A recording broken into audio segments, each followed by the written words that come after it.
자, 이번 시간은 이제 특수한 증여부터 좀 보도록 할 건데요. 우리 일반적인 민법상 증여, 단순히 증여자가 수증자한테 주는 거, 이 증여세 내는 거 당연한 건데요. 그거 말고 이제 그런 이제 증여세 부담 회피하기 위해서 여러 가지 형태로 특수한 증여를 하는 경우 있습니다. 이제 그런 부분까지도 우리 세법은 증여세를 과세하기 위해서 여러 가지 규정을 두고 있어요. 근데 아까 말씀드린 것처럼 이 부분은 우리 수업 목적으로 중요하게 다뤄지는 것들만 좀 보도록 하겠습니다. 자, 지금 우리가 보게 될 2.5회 이익의 증여로 보는 예시적 규정이라고 돼 있죠. 여기 있는 내용들은 민법상 증여는 아닙니다. 근데 우회적으로 이전하는 것, 우회적으로 증여를 막기 위해서 이 부분도 증여세를 과세하겠다라는 거예요. 자, 여러 가지 항목들이 있는데요. 일단 가장 중요한 것 중에 하나가 두 번째 겁니다. 괄호 2부 보시면 저가 양수, 고가 양도에 따른 이익의 증여라고 돼 있죠. 자, 요거는 증여자가 수증자한테 증여한 건 아니에요. 그러니까 계약해가지고 내가 너한테 뭐 줄게 이렇게 한 게 아니고요. 지금 양수도예요. 자산을 양수하는 겁니다. 근데 시가보다 원래 가격보다 싸게 거래한다든가 비싸게 거래하면 상대방한테 이익을 증여할 수 있거든요.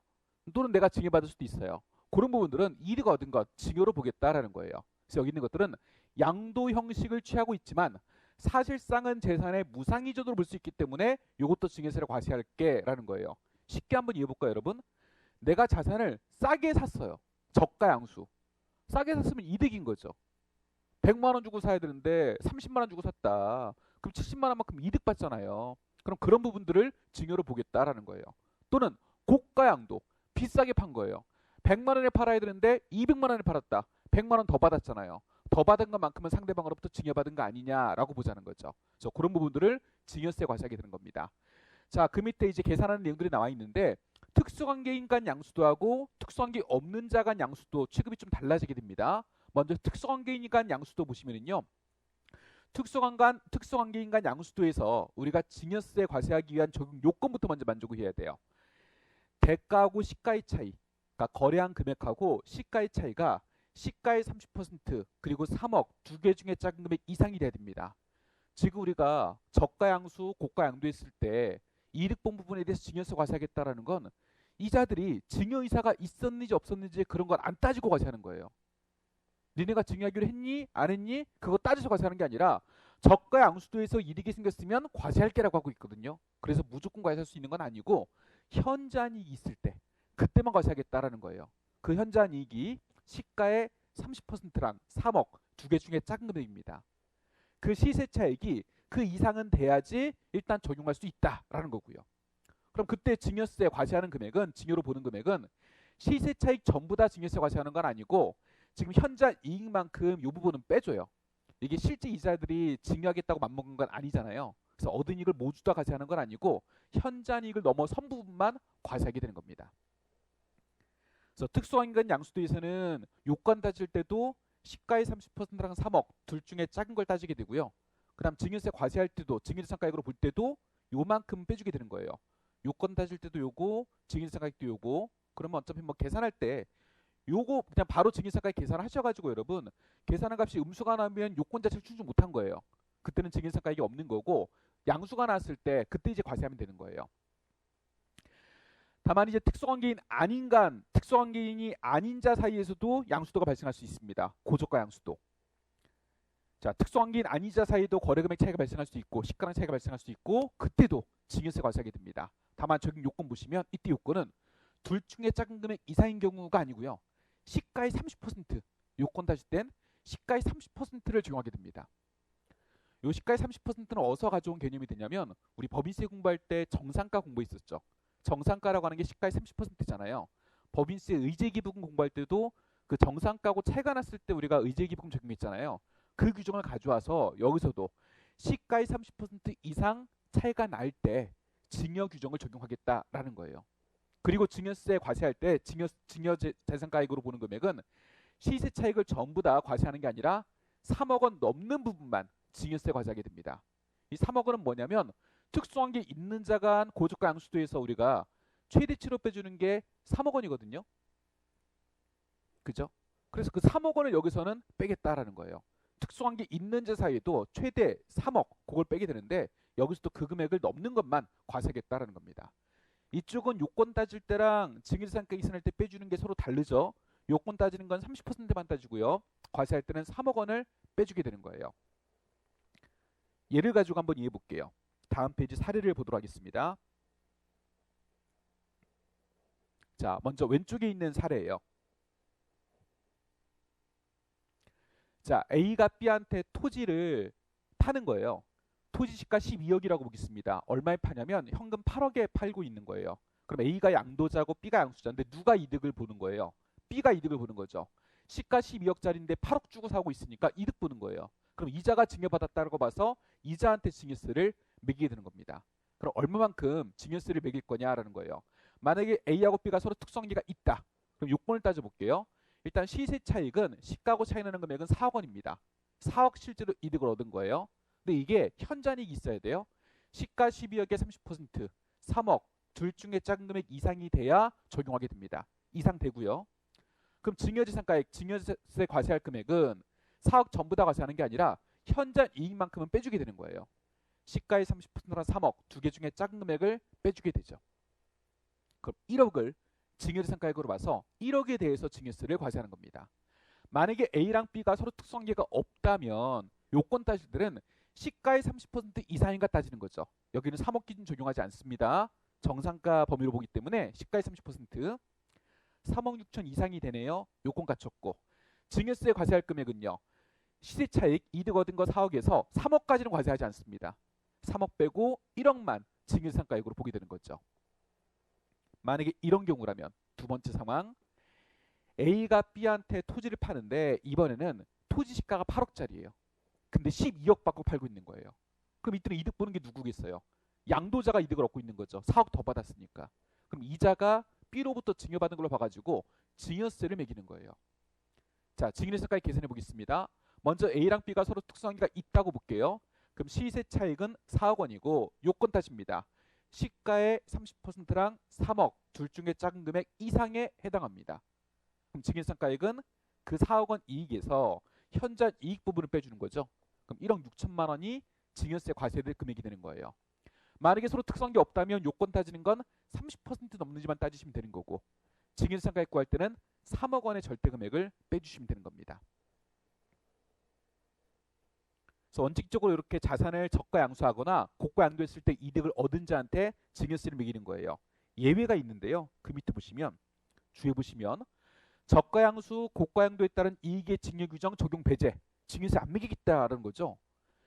재산을 양수도 하는 경우로서 그 대가가 법인세법에 따른 시가에 해당돼서 그 거래에 대한 법인세법상 부당이상 부인 또는 소득세법상 부당이상 부인 규정이 적용되지 않는 경우는 우리 상증세법상 요 이익의 증여 규정도 적용하지 않겠다라고 돼 있어요. 자, 이거는 무슨 규정이냐면 우리가 지금 자산을 매매할 때 시가랑 차이 나게 했을 때 고저가가 되는 거잖아요. 근데 법인세법이나 소득세법에서 말하는 시가랑 상증세법에서 말하는 시가가 서로 달라요. 일치하지 않습니다. 그 시가가 서로 다르다 보니까 발생하는 문제가 생길 수 있어요. 예를 들어서 법인세법상 시가는 이만큼이에요. 근데 상증법에서는 시가를 이걸로 보고 있는 거야. 이 자산의 시가를. 근데 자산을 매매하는데 법인세법상 시가대로 거래한 거예요. 법인세법상 시가대로. 상증법상 시가보다는 저가로 지금 거래한 거예요. 저가. 그럼 기본적으로 위에 표에 있던 규정으로 본다면 상증법에서는 저가로 거래했으니까 증여로 보는 금액이 나타날 수 있어요. 근데 법인세법에서는 이게 지금 시가대로 거래했으니까 부당이상 부인 규정이 적용되지 않습니다. 그러니까 법인세법에서는 이 거래 봤을 때 안 부당해. 부당한 거 아니야. 법인세 부당이상이 적용하지 않는 거예요. 근데 상증법에서는 우리 시가랑은 다른데 부당해. 이거 이익 증여받은 걸 볼 거야. 이렇게 지금 처리하면 법 간에 바라보는 입장이 다르잖아요. 그래서 이런 경우에는 법인세법상 시가대로 거래해서 법인세법상 부당이상분이 적용되지 않는다면 이 거래는 부당한 걸로 안 보겠다. 증여가 있는 걸로 안 보겠다라는 거예요. 이때는 상증법에서도 증여세를 과세하지 않겠다라는 거예요. 이때 증여세 과세하게 되면은 상증세법이랑 법인세법 시가가 달라서 생기는 문제이지 실제로 얘네가 부당한 거래한 건 아니거든요. 따라서 이때는 증여세를 과세하지 않겠다. 그 규정을 두고 있는 거예요. 자, 두 번째 특수한 증여를 좀 보도록 하겠습니다. 괄호 3번 보시면 부동산 무상 사용에 따른 이익의 증여라고 돼 있죠. 첫 번째 칸을 좀 볼 건데요. 타인의 부동산을 무상으로 씀에 따라서 이익을 얻는 경우. 여러분 원래 다른 사람 부동산 쓰려면 우리가 임대료, 적정 임대료 내고 써야 되잖아요. 근데 그 부동산을 무상으로 쓴 거야. 그럼 임대료만큼의 돈이 들러가잖아요. 그것만큼 이득을 얻었다라고 볼 수 있는 거예요. 그 이익을 부동산 소유자로부터 증여받은 걸로 볼 수 있다라는 거죠. 그래서 타인의 부동산을 무상으로 씀에 따라서 이익을 얻은 경우에 그 무상 사용 개시한 날을 증여일로 해서 그 이익에 상당하는 금액을 부동산 무상 사용자의 증여재산가액으로 보게 됩니다. 공짜로 부동산 썼죠. 그 사람이 이득을 얻었으니까 그 사람한테 증여세 과세하겠다라는 거예요. 식이 복잡하게 나와 있는데 여러분 아주 간단해요. 사실은 이해 한번 해볼게요. A가 부동산을 가지고 있는 사람이고요. B는 이제 A의 부동산을 빌려서 쓰는 사람이에요. 이 부동산이 100억짜리 부동산이라고 보겠습니다. 근데 B가 임대료 안 내고 이 100억짜리 부동산을 무상으로 쓰는 거예요. A의 토지를 무상으로 쓰고 그 위에다 건물 지어서 쓰고 있다라고 보겠습니다. 그럼 B는 A의 부동산을 무상으로 쓸 수 있는 권리를 얻게 됐죠. 무상 사유권을 얻었으니까 이 부분에 대해서 증여세를 과세하는 거예요. 그럼 얼마만큼 증여세를 과세할 거냐라는 거예요. 일단 부동산의 임대료가 그만큼 안 나갔잖아요. 임대료 덜 나간 것만큼 이득을 얻었다고 보는 거예요. 우리 상증세법에서는 기본적으로 부동산의 임대료는 부동산가액의 연 2% 정도, 그 정도가 연간 임대료라고 보는 거예요.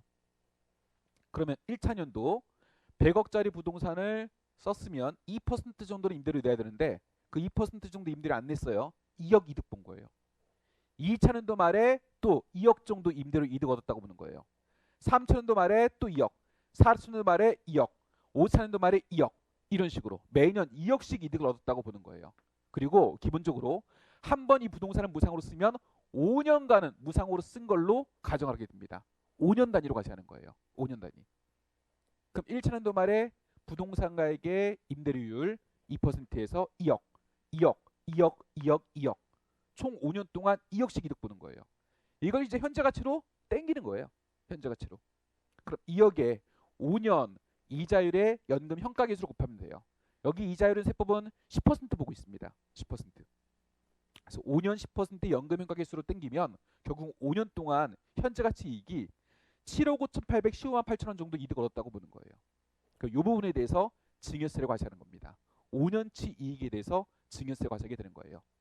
그럼 식을 보시면 각 연도의 부동산 무상 사용이익, 부동산 무상 사용이익은 부동산가액의 연간 사용률, 연간 2% 정도 이득을 얻었다고 보는 거예요. 100억의 2%, 2억 원이죠.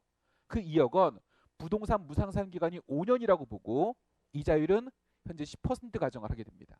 연금 현가계수로 땡기게 되면 부동산 무상 사용 이익이 되죠. 이렇게 계산한 게 얼마 안 되면 과세하지 않습니다. 금액이 적으면 과세하지 않고요. 금액이 좀 클 때 과세하게 돼요. 그래서 1억 원 미만이면 과세하지 않고요. 1억 넘었을 때 이제 과세하게 되는 거예요. 그래서 타인의 부동산을 무상으로 썼을 때 이득 얻은 자한테 증여세 과세하겠다라는 건데요. 제외되는 게 있어요. 그 부동산 소유자와 함께 거주하는 주택과 그에 딸린 토지를 무상으로 쓰는 경우 이때는 증여세 과세하지 않습니다. 이건 뭔가요, 여러분? 부동산 소유자 함께 살고 있는 주택을 무상으로 쓰는 경우 이거는 과세하지 않는다. 이거는 무상으로 쓰는 게 아니라 이런 거죠. 여러분 갓난아이가 태어났어요. 그럼 따로 집 얻어 살아야 돼? 뭐 어떻게 살아 얘가? 엄마 집에 같이 살죠. 임대료 돼요? 말도 안 되죠. 그런 거 말하는 거예요.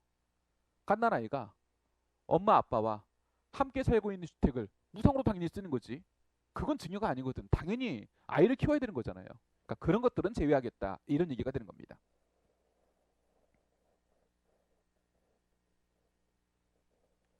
자, 별표 3번을 잠깐 보시면 부동산에 대한 무상 사용 기간이 5년을 초과하는 경우에 부동산 무상 사용을 개시한 날부터 5년 되는 날에 새로 해당 부동산의 무상 사용을 개시한 것으로 본다라고 돼 있죠. 그러니까 기본적으로 이 부동산 무상 사용 이익은 5년 단위 과세라는 얘기예요.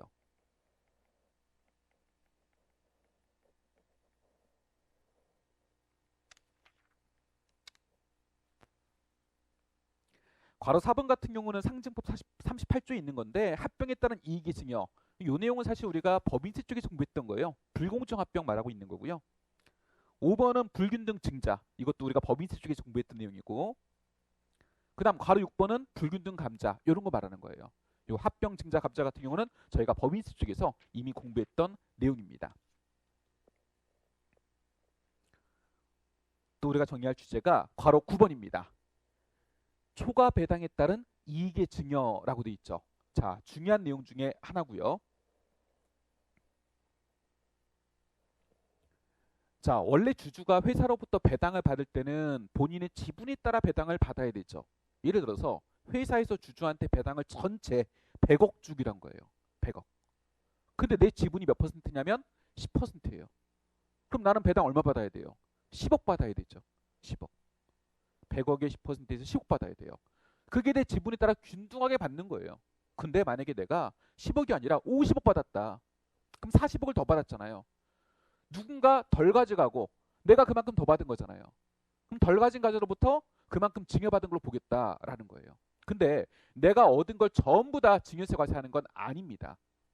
일반적으로 차등배당이라는 게 좀 생길 수 있거든요. 그러니까 보통의 차등배당 이런 것까지 증여세 과세하는 건 좀 문제가 있어요. 실제 증여세가 있던 것도 아니기 때문에. 그래서 증여세 과세하는 게 어떤 경우냐면 법인이 배당하는 경우로서 그 법인의 최대 주주가, 여러분 최대 주주라는 표현은 상징법에 있는 표현인데요. 최대 주주는 지분이 가장 많은 경우에 그 자를 말하는 거예요. 지분이 가장 많은 자를 최대 주주.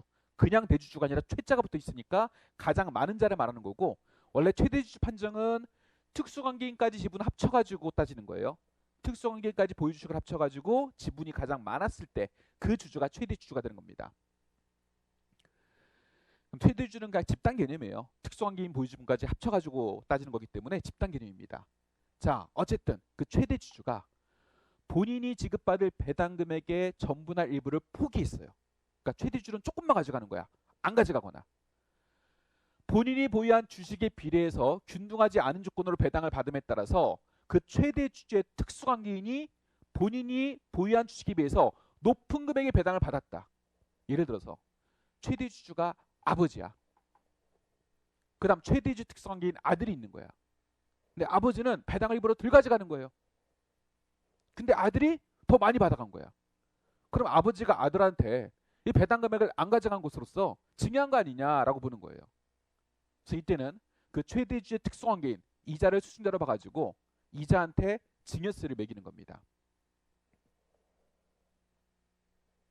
자, 증여세 상가액은 이렇게 계산한다고 되어 있는데요. 좀 이해를 잠깐 해볼게요. 자, 다음 페이지 사례 보시고 여러분들이 이 기본 사례만 이해하셔도 충분합니다. 자, 이 회사의 주주를 보니까 A, B, C, D 네 주주가 있어요. 지분율은 A가 60%, B가 20%, C가 10%, D가 10% 이렇게 지분을 가지고 있습니다. 관계를 보니까 A가 지분이 가장 많죠? 최대 주주예요. 그 다음 D는 A의 특수관계인이라고 있습니다. A의 아들이라고 가정해 볼게요. 또는 A의 딸, A의 자녀입니다. 실제 배당이 어떻게 됐나 보니까 A는 배당을 안 받아간 거예요. B도 배당을 안 받아간 거예요. C는 20억 받아갔고 D는 80억 받아갔어요. 총 배당 100억인데 이걸 C하고 D만 20%, 80% 차등 배당이 발생한 거예요. 그럼 누가 봐도 C, D는 많이 가져갔다. A, B는 조금 가져갔다라는 거죠. 그럼 A, B가 C, D한테 준 거 아니냐라고 볼 수 있단 말이죠. 그럼 차이 나는 게 얼마인가 보니까 원래 지분에 따라서 균등 배당하면 100억이 60% A한테 60억 가야 되고 B한테 20% 20억 가야 되고 C한테 10억, D한테 10억 가야 돼요. 그럼 차이 나는 게 A는 60억을 덜 받아갔고 B도 20억을 덜 받아갔고 C는 10억을 더 가져갔고 D도 70억을 더 가져간 거예요. 그럼 결국은 어떻게 된 거예요? A가 덜 받아간 거 60억. 그거는 결국은 A가 60억을 C하고 D한테 줬다고 볼 수 있는 거예요. C하고 D한테. C하고 D한테 얼마 더 준 거예요? 지금 얘네가 10억, 70억 더 받아갔으니까 8분의 1은 얘한테 더 줬고 8분의 7은 얘한테 더 줬다라고 볼 수 있는 거예요. 마찬가지 B도 덜 받아갔죠. 그럼 B가 덜 받아간 거는 CD한테 이득으로 갔다고 볼 수 있는 거예요. 8분의 1만큼은 C한테, 8분의 7만큼은 D한테 갔다라고 볼 수 있는 거예요. 그럼 이런 경우에 이자들한테 증여세를 매기겠다라는 건데 일반적인 차등 배당이 좀 생길 수도 있기 때문에 모든 차등 배당을 다 과세하는 건 아니에요. 그건 아니고 최대 주주로부터 최대 주주의 특수관계인이 얻은 이익 그것만 과세하는 거예요. 여기 지금 최대 주주가 A죠. 최대 주주의 특수관계인이 D죠. 그럼 A로부터 D한테 간 이익, 그것만 과세하는 거예요. 자, D가 더 받은 건 70억입니다. 근데 그거는 A, B가 포기해서 D가 더 받은 거거든. 그럼 A, B가 포기한 게 80억이고 그 중에 최대 주주인 특수관계인인 A가 포기한 게 60억이거든. 그럼 8분의 6만큼, 즉 52.5억이 A한테서 D한테 갔다라고 볼 수 있는 거예요. 이 빨간색 부분이 52.5억이 됩니다. 그럼 이 부분에 대해서 이제 D한테 증여세를 과세하겠다라는 거예요. 다만 이제 여러분 이런 문제가 생길 수 있어요. D가 80억의 배당을 지금 받잖아요. 실제 배당 받는 거. 그럼 저 80억에 대해서 뭘 내겠어요? 소득세를 내. 소득세를 내는데 또 이 부분에 대해서 증여세를 매긴다면 이건 이중과세가 될 수도 있습니다. 소득세랑 증여세를 다 과세하는 건 바람직하지 않죠. 그래서 어떻게 하냐면요. 이때 증여세 과세할 때 이게 지금 초과 배당금이 나왔어요. 이만큼을 A로부터 증여받은 걸로 보겠다. 근데 여기서 소득세 상당액은 뺍니다. 소득세 상당액은 빼고 나머지만 증여세를 과세하게 되는 거예요. 왜냐면 실제로 A가 증여를 할 때도 원래는 A가 60억 받아가지고 그 중에 지금 52.5억을 D한테 주는 거잖아요. 근데 A가 60억 받았으면 그 부분에 대해서 증여세를 내거든. 아니 소득세를 내거든. 소득세 내고 세후로 남는 배당만 증여하는 거거든요. 그러니까 얘가 증여받은 것도 소득세 세후 배당금을 증여받은 걸로 봐야 되는 거예요.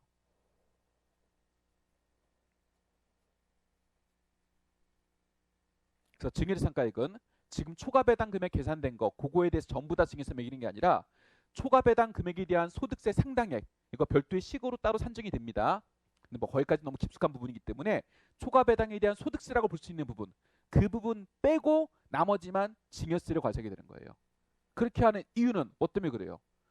우리 최대 주주가 균등하게 배당을 많이 받았으면 적정하게 균등 배당 받았으면 그 배당에 대해서 일단 소득세를 낸단 말이죠.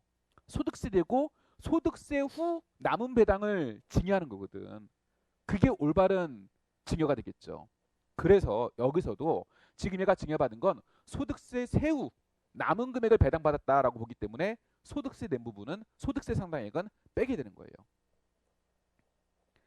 요건 별도 산식에 따라서 따로 계산하게 되는데요.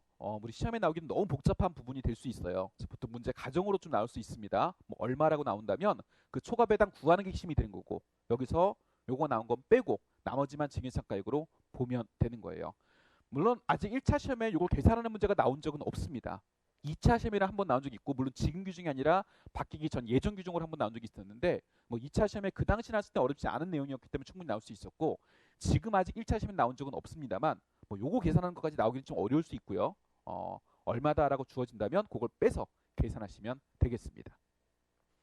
중요한 건 여러분 이 초과 배당 구하는 게 핵심이 돼요. 그건 충분히 계산하는 거 나올 수 있고요. 최대 주주로부터 최대 주주 특성인이 받은 부분 여러분들이 상식적으로 구해낼 수 있을 거예요. 그 부분만 우리가 증여세상가액 초과 배당 금액으로 보게 되는 거예요.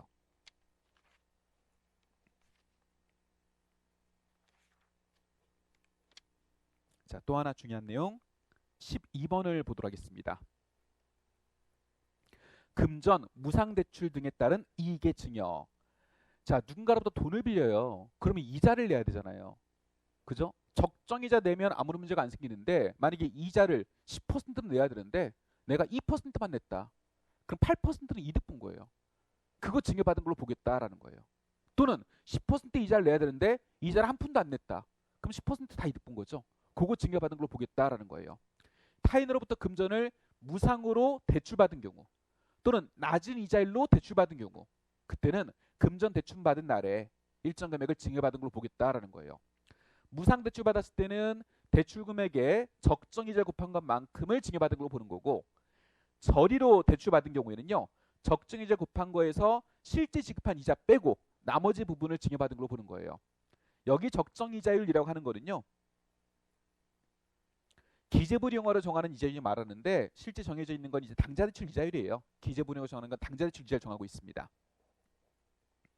그리고 법인으로부터 대출받았을 때는 이제 가중평균 차입 이자율 또는 당좌대출 이런 걸 쓰게 돼요. 근데 보통 문제 나온다면 가정이 몇 %라고 나올 겁니다. 적정 이자율. 그럼 그걸 이용해서 구하시면 되는 거예요.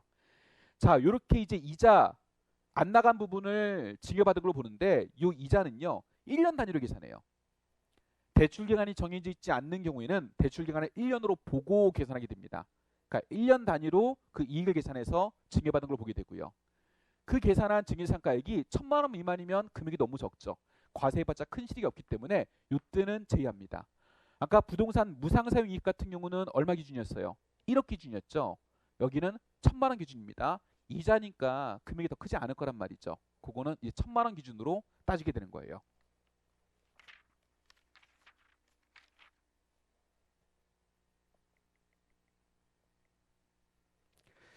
자, 요 정도 예시적 규정에 따른 이익의 증여 내용을 정리했고, 지금 봤던 부분이 가장 중요한 부분, 시험에 여러 번 나왔던 부분들 위주로 정리했습니다. 요 정도는 최소한 우리가 갖고 가자라고 볼 수 있고요. 자, 또 하나 이제 세법에서는 증여 추정, 증여 의제 규정도 두고 있어가지고 이 부분에 대해서도 증여세를 과세하게 됩니다. 말 그대로 증여 추정은 아마도 이건 증여일 거야라고 보는 거고요. 증여 의제라는 건 야, 이거는 무조건 증여로 보겠다라고 법에서 본 걸 말하는 거죠. 자, 몇 가지 증여 추정, 증여 의제 규정이 있는데 첫 번째 증여 추정 규정으로 배우자, 직계 존비 속간 양도시 증여 추정이라고 돼 있어요. 이거는 양도를 가장한 증여 은폐 행위를 막기 위해서 만들어진 규정이에요. 자, 여러분 배우자, 직계 존비 속간 증여하면 증여세를 내야 되죠. 근데 증여 안 하고 양도하면 뭐 토지 같은 걸 양도한다. 그럼 양도소득세를 내요. 만약에 증여세보다 양도소득세 부담이 적게 나온다. 그럼 증여세를 덜 내기 위해서 지금 양도했다고 볼 수 있는 거거든. 근데 현실적으로 여러분 배우자나 직계 존비속한테 팔아요? 뭔가를 양도한다. 배우자한테 아파트를 판다. 아들한테 아파트를 판다. 이게 흔한 경우는 아니거든. 흔한 경우는. 보통 주는 거지. 배우자 직계 존비속간이면. 그래서 이거는 양도했다라는 건 진짜 양도 맞냐. 이건 증여세 안 내려고 양도했다고 지금 거짓말 친 거 아니냐라고 보자는 거예요. 그래서 이때는 증여로 추정하겠다라는 겁니다. 자, 예를 들어서 먼저 직접 양도시예요. A가 있고 그 A가 배우자한테 부동산을 양도했다는 거예요. 그럼 A가 양도 차익에 대해서 양도소득세를 내겠죠. 양도소득세. 근데 배우자 직계존비속간 양도가 진짜 맞냐? 일반적으로는 증여하는 거지 양도하는 게 일반적인 경우는 아니잖아요. 그래서 우리 법은요. 이게 양도가 아니라 증여면 배우자가 증여세 내야 되는데 이거 안 내려고 양도했다고 본 거 아니냐라는 거예요. 그래서 배우자 간 양도, 직계존비속간 양도는 일단 세법은 이건 거짓말이다. 이건 거짓말이고 이건 아마도 증여할 거야 라고 추정하게 됩니다. 그럼 저 양도소득세를 매기는 게 아니고 배우자한테 증여세를 매기게 되는 거예요. 일반적인 거래는 아니니까 누가 배우자한테 양도했다고 해요. 누가 직계존비속한테 양도했다고 해요. 증여한 건데 증여세 안 내려고 양도했다고 한 거죠. 그래서 이 양도를 우리 세법은 증여로 추정하겠다라는 거예요. 이렇게 직접 양도시 증여로 추정되다 보니까 어떻게 할 수 있냐면 제3자를 중간에 끼워 넣기 해가지고 거래를 조금 헷갈리게 할 수 있어요. 자, A가 배우자한테 직접 양도하는 게 아니라 직접 양도하면 증여로 추정되니까 중간에 특수관계인 도관에 해당하는 특수관계인 하나 집어넣는 거예요. 짜고 칠 수 있는 관계 있는 자를. 그래서 이자한테 양도하고 그리고 이자가 다시 A의 배우자한테 3년 이내 양도했다. 그럼 결국은 짧은 기간 내에 다시 A의 배우자한테 간 거예요. 얘는 실질적인 주체가 아니라 중간에 낑긴 주체라고 볼 수 있다는 거죠. 자, 만약에 여기 양도를 그대로 인정한다면 A는 양도 차익에 대해서 양도소득세를 내야 돼요. 이 특수관계인도 양도했으니까 양도소득세를 내야 됩니다. 1번 세금, 2번 세금.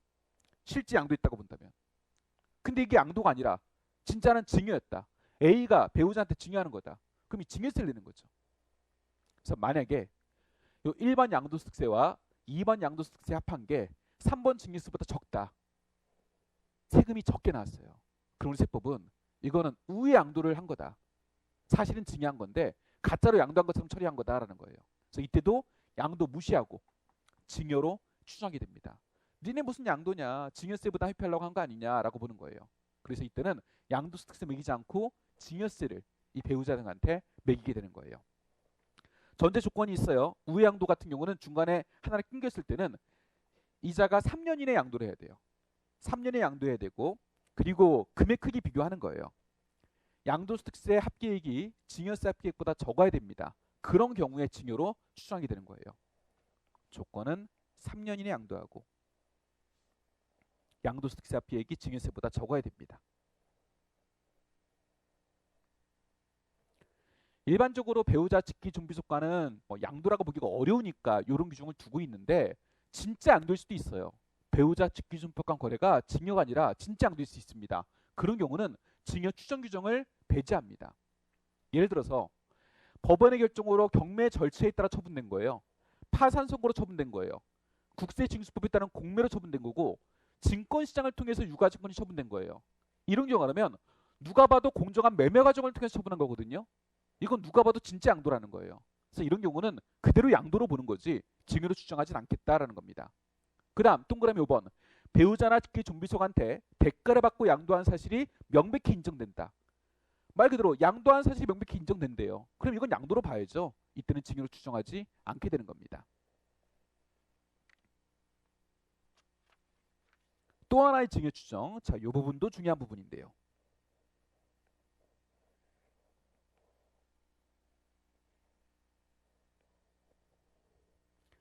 자, 재산 취득자금 등의 징여 추정이에요. 자, 이것도 아마도 징여일 거야 라고 추정하는 거예요. 자, 첫 번째 보니까 재산 취득자금 부분의 징여 추정이 있죠. 재산 취득자의 직업, 연령, 소득, 재산 상태 등으로 봤었을 때 재산을 자력으로 취득했다고 인정하기 어려운 경우에 이 규정을 적용하는 거예요. 자, 쉽게 한번 이해해 볼게요. 뭐냐면 5살짜리 얘가 20억짜리 아파트를 산 거야. 5살짜리 얘가 20억짜리 아파트를 산 거예요. 누가 봐도 이상하잖아. 뭘로 샀냐? 뭘로 샀냐? 보니까 얘가 아버지로부터 20억을 먼저 증여받았어. 그리고 증여세를 냈어. 그리고 그 남은 돈 가지고 아파트를 산 거예요. 그럼 이건 누가 봐도 그 출처가 명백히 입증되는 거예요. 증여세 낸 돈 가지고 지금 취득했으니까. 이럴 때는 별로 문제가 되지 않아요. 근데 5살짜리 얘가 아파트를 20억짜리 샀는데 뭔 돈으로 샀는지 확인이 안 돼. 뭔 돈으로 샀는지. 5살짜리 애가 20억이 있을 수가 없거든. 누군가한테 증여받은 게 있냐? 증여세 신고된 내역도 없는 거야. 그럼 세법은 너 이 취득자금 20억은 누군가로부터 증여받았지? 라고 추정을 하는 거예요. 증여받은 걸 추정해서 증여세를 매기겠다라는 거예요. 자금 출처로 입증된 금액의 합계액이 취득 재산가액이 미달하는 경우 그 재산을 취득한 때에 취득자금을 증여받은 것으로 추정해서 증여세를 매기게 됩니다. 얘가 입증한 거예요. 예를 들어서 20억짜리 샀는데 1억 원을 입증한 거예요. 1억 원은 태어났을 때 지인들한테 축하자금 받은 거, 돌 때 돈 받은 거, 그 다음에 뭐 명절 때 친척들한테 받은 거, 그런 거 해가지고 1억 원은 돼요 라고 입증을 한 거야. 그럼 누가 봐도 이거는 출처가 입증되잖아요. 그럼 그거는 빼. 근데 나머지 19억은 그럼 도대체 뭐냐? 입증이 안 됐잖아요. 그런 거는 이제 증여받은 걸로 보겠다라는 겁니다. 또는 이럴 수 있어요. 이 5살짜리 애가 아파트를 샀대. 또 뭔 돈으로 샀니?라고 하니까 빚냈어요 이러는 거야. 빚냈어요. 입증했지. 은행으로부터 20억 빌려가지고 산 거예요 라는 거예요. 그럼 국가는 가만히 있어요. 가만히 있다가 입증됐으니까 나중에 가 빚을 갚았대. 빚을 갚았대. 그래서 국가에서 물어보죠. 야, 빚은 뭘로 갚았냐? 뭔 돈으로 20억이라는 돈으로 갚았냐라는 거예요. 이때 입증 못하면 그 빚 갚은 것도 증여받은 걸 보겠다라는 거예요. 채무자의 직업, 연령, 소득, 재산 상태 등으로 봤었을 때 채무를 자력으로 상환하였다고 인정하기 어려운데 상환했다. 그런 경우에는 증여받은 거 가지고 상환했다라고 보자는 거죠. 자, 그럼 증여세 과세할 금액은 어떻게 되냐면 재산 취득자금 또는 채무 상환자금 있죠. 만약에 20억짜리 재산을 산 거예요. 자금 출처 입증된 거, 뭐 돌 때 받은 거 이런 거에서 1억은 입증됐다고 볼게요. 입증 안 된 거 얼마 있어요? 19억 있죠. 19. 그걸 이제 증여세 과세해야 되는 거예요. 다만 많은 금액을 입증했다. 많은 금액을. 사실 다 입증하는 게 어려울 수 있잖아요. 그래서 많은 금액을 입증했다면 거의 대부분 입증했다면 증여세 과세하지 않습니다. 증여 추정 안 하게 돼요. 그래서 기준금액을 따지게 돼요. 기준금액은 취득재산가액의 20% 그리고 2억 두 개 중에 작은 금액이 기준금액입니다. 여러분 요 식은요 우리가 어디서 봤던 거랑 똑같은 거냐면 추정상속재산 거기서 아무리 노력해도 입증 못할 거라고 보는 금액 빼준 거 있잖아요. 그거랑 똑같은 거예요. 그러니까 지금 입증을 할 때 재산 취득자금을 무슨 돈으로 샀는지 입증을 해야 되는데 20% 정도로 입증 못할 수 있다. 대부분 입증하고 20% 미만 금액만 입증 안 한 걸로 남아있다. 그거는 거의 다 입증했으니까 증여 추정 안 할게라는 거예요. 근데 입증 안 한 게 요 기준금액보다 많다. 그럼 대부분 입증 안 했다는 얘기죠. 많이 입증 안 했다는 얘기죠. 그건 증여받은 걸로 추정하는 거예요. 차이점이 있다면 지금 추정 상속지산의 식과 유사한데요. 추정 상속지산가액은 입증 못한 금액 마이너스 이 금액을 뺐어요. 근데 증여 추정에서는 얘를 빼는 게 아니고요. 판단 기준으로만 이용해요. 빼는 게 아니에요, 얘를. 그게 다르죠. 상속에서는 지금 아버지가 재산을 팔았고 그 상속인들이 아버지가 돈 어디다 썼는지 입증을 해야 돼. 돌아가신 분이 어디다 돈을 썼는지 100% 입증하는 건 어렵거든요, 정말로. 그러니까 그쪽에서는 이 금액만큼을 무조건 빼줬던 거예요. 근데 여기는 증여자랑 수증자가 다 살아있거든. 그럼 최대한 입증할 수 있는 거예요. 그래서 여기서는 얘를 빼주는 게 아니에요. 판단의 근거로만 이용하는 거예요. 다 살아계시니까. 그게 3번의 재산 취득자금, 채무 상환자금의 증여 추정이 됩니다. 자, 그 다음 또 세법은 증여 의제 규정을 두고 있는데요. 명의신탁재산의 증여의제는 아까 내용을 봤습니다. 이건 벌칙 성격으로 규정을 두고 있는 거다라고 했고요. 또 특별한 증여의제 규정이 일감 몰아주기 증여의제라는 게 있습니다. 요거는 세부식을 보면 너무 이해하기 어렵게 써져 있어요. 저 수목적으로 거기까지는 필요 없고 그냥 개념 정도만 우리가 어떤 내용이 있는지만 그 배경하고 개념 정도만 한번 알아보도록 할게요. 예를 들어서 여러분 여기 주식회사 A가 있어요. 주식회사 A의 회장은 J라는 사람이라고 보겠습니다. 그리고 여기 주식회사 B가 있고요. 주식회사 B. 그 주식회사 B의 지배주주로 J의 아들이 있는 거예요. 이 A라는 회사 회장님의 아들이 여기 있어. 회장님의 아들. 그럼 어떤 일이 생겼냐? 보니까 이 J의 아들이 지배주주로 있는 B라는 회사의 매출 대부분을 이 회사가 일으켜주는 거야. 이 회사가 대부분 물건도 사주고 그렇게 하는 거예요. 이 회사가 매출을 거의 대부분 일으켜주는 거예요. 매출을 대부분 일으켜주면 이 회사 이익이 많이 나는데 그 이 회사 이익은 이 회사가 만들어준 거예요. A라는 회사가 B라는 회사의 이익을 만들어준 거란 말이지. 즉 A가 B한테 이득을 줬다라는 겁니다. B는 이득을 입은 법인이 되는 거예요. 그리고 회사가 이익을 얻게 되면 그 주주도 당연히 주주의 이익이 증가할 수 있겠죠. 이게 상관관계가 1은 아니지만 어느 정도 상관관계가 좀 높다라고 볼 수 있어요. 그 세법에서는 야 이거는 A가 B한테 일감을 몰아준 거 아니냐. 근데 A가 다른 회사도 아니고 이 J의 아버지가 회장으로 있는 회사 아니냐라는 거예요. J의 아들과 특수관계 있는 법인이 일감 몰아준 거 아니냐라는 거예요. 야 이거는 결국은 J가 J 아들한테 증여한 거 아니야? 라고 보자는 거죠. 직접 증여는 아니죠. 간접적으로 증여했을 개연성이 있다고 누가 봐도 능우하단 말이죠. 그래서 이런 경우에는 이 J의 아들이 이득을 얻은 걸로 봐가지고 증여세를 매기겠다라는 거예요. 지금 여기서 실제로 이득을 얻은 건 아니에요. 이득을 얻어서 개연성이 있다라고 보는 거죠. 그래서 이 지배주죠.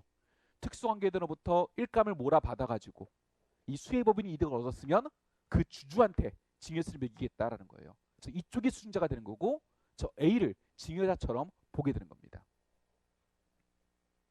이 규정을 만들어 놓고 있다가 그 다음에 몇 년 있다가 일감 떼어주기라는 게 또 이슈가 됐어요.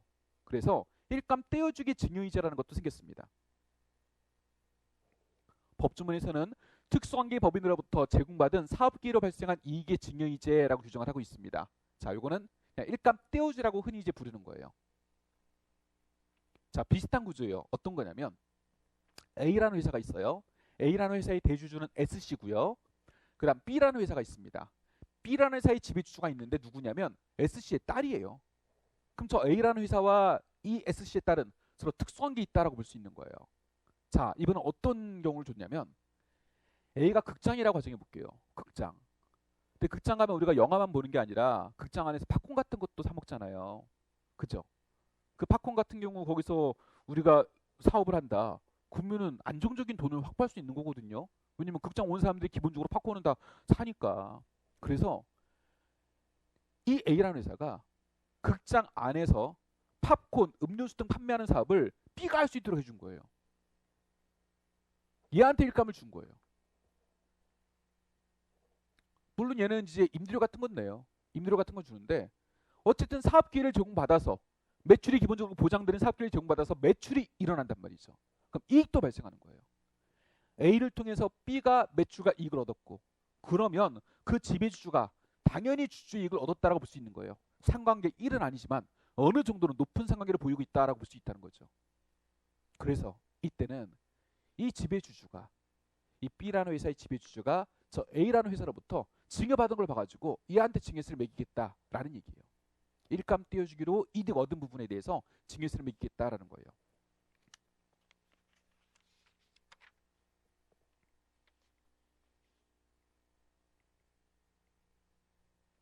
자, 여기까지 해가지고요. 우리가 특수한 증여 유형들 중에서 우리 수험 목적으로 시험에 주로 나왔던 항목들 몇 개 내용 살펴봤습니다. 잠깐 쉬었다가 이제 챕터 3 제3 평가하고요. 그 다음에 절차 규정, 이제 남은 거 몇 개 없어요. 그 내용들을 정리하도록 하겠습니다. 잠깐 쉬었다 할게요.